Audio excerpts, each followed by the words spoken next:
back another video. Alright, my tennis fans on the world. This video is going to be about are we in the weak era in tennis? Because I've heard so many times during the years, Federer was a weak era Grand Slam champion. He won a lot of Grand Slam titles in a weak era where he didn't have any competition and etc. etc. You know what I mean. I've done a video about this many years ago, 5-6 years ago, when I said, is Roger Federer a weak era Grand Slam champion? And my conclusion, if I remember correctly, was that he's not a weak era Grand Slam champion. We cannot say that he was a weak era Grand Slam champion, but he for sure had easier times in winning his Grand Slam titles back 20 years ago. What was the case later in his career when Rafa Nadal became really good, when Novak Djokovic became really good, and then, of course, the other players came around like Murray, Wawrinka, Del Potro. So of course, Federer's Grand Slam title he won early in his career was much easier than what the case became later on. So we all know that, but he still was not a weak era Grand Slam champion. We cannot call him that. But let's talk about these current top 10 rankings that we have in tennis. Who are they? Are they weak? Are they good? Are they decent? Are they great? Let's get into this. Number one, who is the world number one? Yes, Carlos Alcaraz. We cannot call him weak. He's already an all-time great player. He has won 6 Grand Slam titles, as many as Edberg, as many as Becker. So he can retire tomorrow and he will be one of the top 15 best tennis players of all time. Tomorrow he can retire. Tomorrow. So, of course, Alcaraz is not in this discussion in being weak. World number 2. Who is your world number 2? It is Jannik Sinner.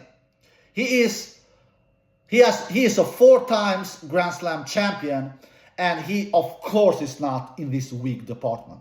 Absolutely not. He also can retire tomorrow, and he can for sure be top 20, one of the greatest tennis players of all time, even if he retires tomorrow.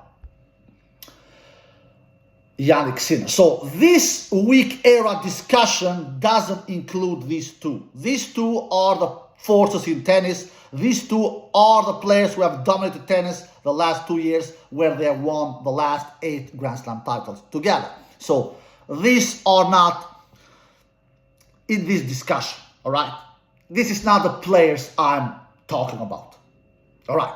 Let's dive into the world ranking. We go ahead. Who is the world number 3? It is Alexander Sasha Zverev, the greatest tennis player of all time who has never won a Grand Slam title. That is Alexander Sasha Zverev, who has won 24 titles overall in his career, who has won 7 Masters 1000 titles, who has played 3 Grand Slam finals, never won one, who has 1 Olympic gold medal, who has 2 ATP Tour finals in his career, 2 year-end championship titles. So I will put him in the good department, not great. Why? Because for me to be in the great department, you really need to win 1 Grand Slam title, at least 1. And he has not been able to do that, all right, so far in his career, and I think he will never do it. I really don't think so. He has not had a great year this year, won only 1 title, a 500 class tournament. So I will not put him in a good department. I'm sorry. I will put him in a good department, not great department, all right, when it comes to level. So he's a really, really good tennis player. I would not say he's a great tennis player because he has not won a Grand Slam title. All right. So there you have your world number 3. The world number 4, and Zverev is from the 90-born players. We know that the players that are born in the 90s, they have only won 2 Grand Slam titles together, which is Thiem and Medvedev. So he's coming from that bunch of the players. And the players who is the world number 4, he's also from the 90 generational players. It is Taylor Fritz. Taylor Fritz, who has 2 Grand Slam semifinals in his career, 1 Grand Slam final. He has never won a Grand Slam title, of course. He has won only 1 Masters 1000 title in his career. So, Taylor Fritz is your world number 4. And I will not put him even on a good department. I will put him in a decent department. He's a decent tennis player. He's not more than so. You cannot be a good tennis player when you have only won one Master 1000 title in his career. You have played only one Grand Slam final. You have only 2 Grand Slam semifinals. So, for me to put him as a good tennis player, he needs to do more than so. He needs to do more than so. He's definitely not even close to Zverev's level, even though he's Zverev's daddy in the head-to-head, the last 2 years at least. But he's not, his career is definitely not even close as great as Zverev's, to say the least. So there you have, Taylor Fritz is your world number 4, my tennis friends all in the world. Your world number 5 is the greatest tennis player of all time, Novak Djokovic. He doesn't even any presentation. The only reason he's not higher than Fritz, he's not higher than Zverev, is because he doesn't play as much tennis as those two. Because he's in his twilight years of his career. He's 38 years old. So he doesn't play tennis as much as Zverev and as Fritz. Because if he did that, he would have been higher ranked than those two. Because he has defeated both of them in majors this year. He defeated Zverev in that French Open quarterfinal. He defeated Fritz in that US Open quarterfinal. So, yeah, some of you can say, but Zverev defeated Novak in that Australian Open semifinal earlier this year. But Novak was hurt. He pulled out that semifinal match after playing only one set against Zverev in that Australian Open semifinal this year. So, that match never was completed. Novak pulled out after one set. So, and Novak has played 4 Grand Slam semifinals this year, for God's sakes. 4 Grand Slam semifinals. 3 of them, he was 38 years old. French Open, Wimbledon, and US Open. He was 38 years old in those 3 tournaments. At the Australian Open, he was 37 years old earlier this year, 2025. So, Novak Djokovic, I will not give him criticism because he's obviously the greatest tennis player of all time. We all know what he has done. If you guys don't know, you can just check out Wikipedia and you will find out there. So, just Novak to be in the top 5 really cements and proves my analysis that this current era is really weak. It really is. It really is. And Novak is a bloody proof of that. To be able to be world number 5 despite playing so little tennis like he has done. There you have, my tennis fans around the world, your world number 5, Novak Djokovic. Your world number 6, Ben Shelton. What has he done? Only one Master 1000 title. Only one Grand Slam semifinal. I know he has not done more than so. Ben Shelton, I cannot continue because he has not done more than so. Only one Grand Slam semifinal, only one Master 1000 title. He's not a bigger different than John Isner, really. He has only a big serve, big forehand. He doesn't have a great backhand. He doesn't have great returns. He is so weak in breaking opponent's serve. Exactly what Isner also was. The difference between Shelton and Isner is that Shelton is a much better mover than Isner. Much better mover than Isner. So, I don't know. I really don't understand it because we have a lot of hype about Shelton. At least not only from the American side of things, but also outside America. People think that Shelton will be the new Grand Slam winner. No, he will not. He will not. You don't win Grand Slams only with a big forehand and a big serve. You need to have more than so. You need to try to break your opponent's serve to begin with. He doesn't break his opponent's serve many times because of his weak returns. And he's not the greatest baseline player as well.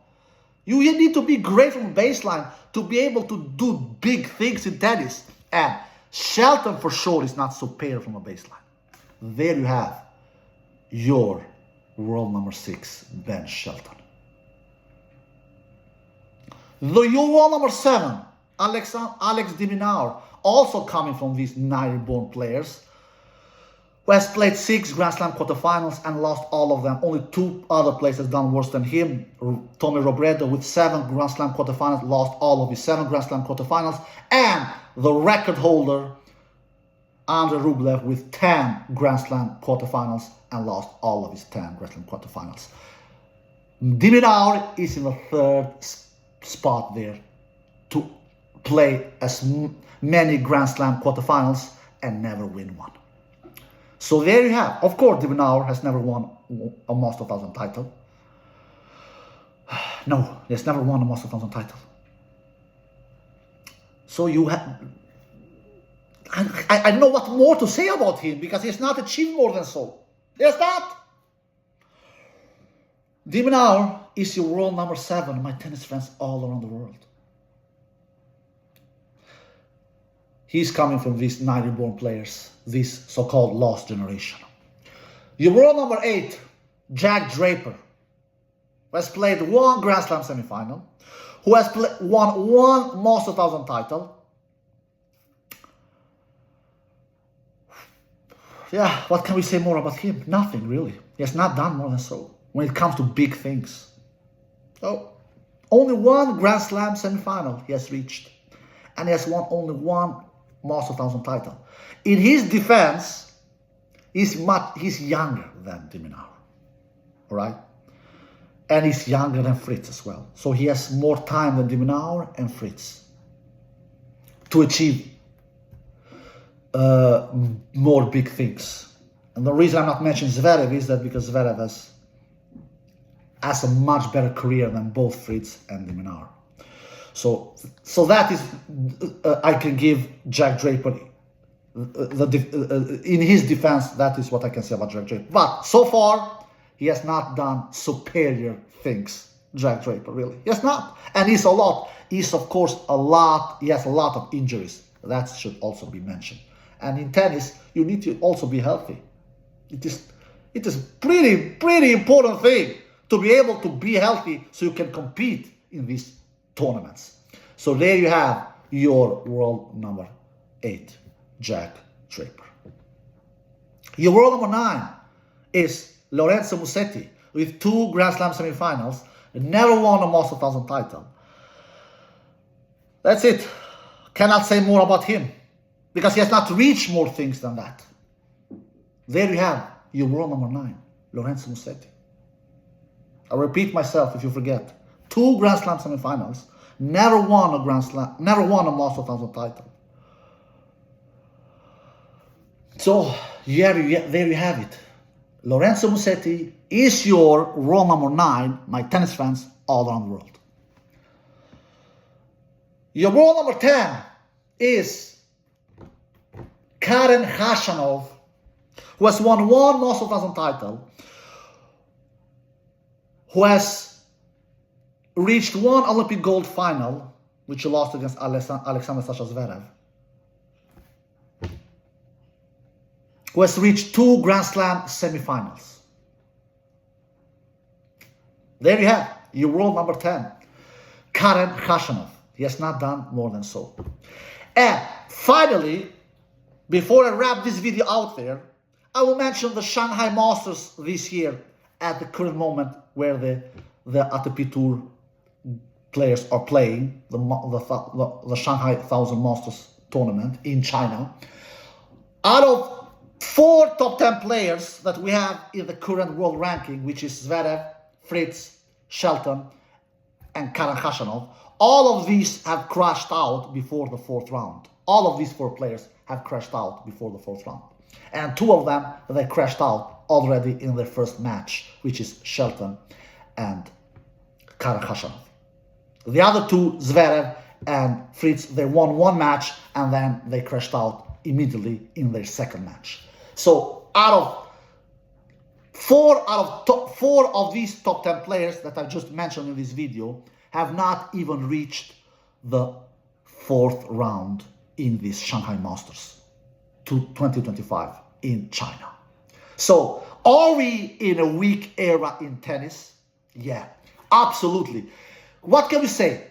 is we have only two really, really great tennis players that are young, which is Alcaraz and Sinner. And the other third is, of course, the greatest tennis player of all time, Novak Djokovic. He doesn't need any presentation. He should not be in his peak of his career, and he is not in his peak of his career. The other is a good tennis player, is, of course, Zverev. He's a good tennis player. I will not call him great because he has never won a Grand Slam title. The other six of them are only decent tennis players. They are not even good tennis players. They really are not. So there you have it, guys. Are we in a weak era in tennis? Absolutely, baby, we are. All right, guys, I hope you enjoyed the video. If you did, give a thumbs up, subscribe, and see you next time. Peace.